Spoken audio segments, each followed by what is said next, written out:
Happy holidays, and thank you for joining Chapter 38 Wine as we kind of go over some of our recipes, kind of figure out different ways that you can hang out with friends and family during the holidays. Be sure to go to our YouTube channel, click like and subscribe so you can find out all the different tasty treats we got. I'm super excited to share with you the recipe that I have for Chapter 38 today. So what we're going to be doing is a white wine sangria, and generally the white wine is kind of a better offset for some of the holiday traditions with family and friends. So of course we're definitely going to start off with our pear Ethiopian white wine from Chapter 38. And I really prefer the pear Ethiopian wine because it gives this different type of vibe and taste when you actually just sipping it by itself, but adding it to the sangria is definitely going to give you more of a raw appeal and a different aspect to sangria. We want to make sure that we get some Italian soda. Now, Italian soda comes in many different flavors. It's totally up to you how you want to choose the flavor that you're going for, but I still want to keep my wine white as I'm making the sangria, so I stuck with the lemon flavor of the Italian soda. We definitely want to garnish it off with a Grand Marnier. And we're going to have some pomegranates. We have a little bit of nutmeg, which is different because it's around the holidays, so we kind of want to give it a little twist. And we have our fruit. Now, fruit is kind of up to you. You can use peaches, apples. We have some oranges. You can use a lime. It's completely up to you. So what I typically like to do is in our red wine sangrias, we use a different type of fruit. So we may go with berries, strawberries, something more kind of to indulge in some of the saturated colors. But here in this case, we want to make sure that the wine stays white. So we're going to go with some of these fruit. So what we're going to need first is a pitcher. And in our pitcher, we're just going to dump some of our apples in here. You can kind of leave them whole because we just want all of the wine and all of our ingredients to kind of go in together. I have an orange here, so I'm going to go ahead and squeeze the orange into here as well.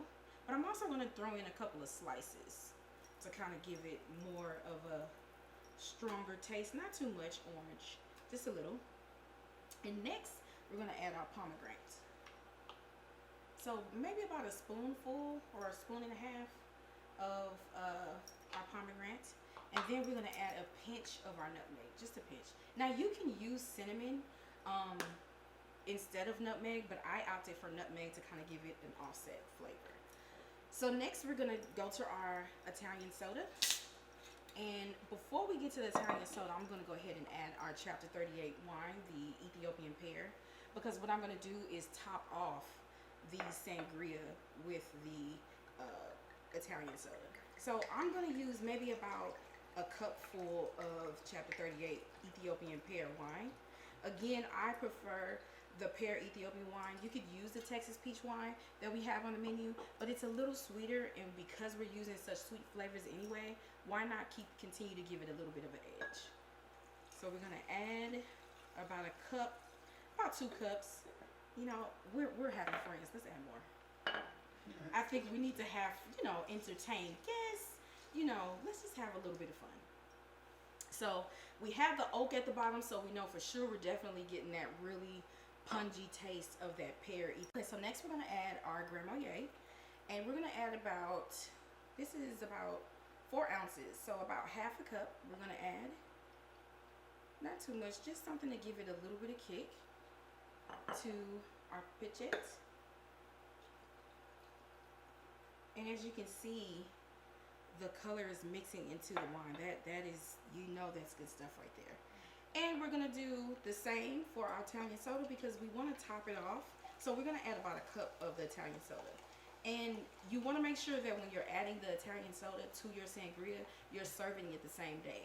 Because if not, you let this sit for more than 24 hours, it's going to go flat, and it's going to make your sangria flat as well. So you want to keep that fresh taste with the sangria.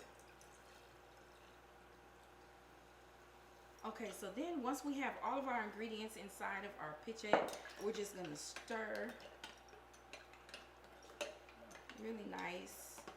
And generally, I would say let this sit for maybe about 2 hours before your guests arrive, and then entertain them with your sangria. But today we're going to go ahead and indulge now. I've had a long day, and I'm sure I'm not the only one who's had a long day. So So we're definitely going to go ahead and get this kicking off right now.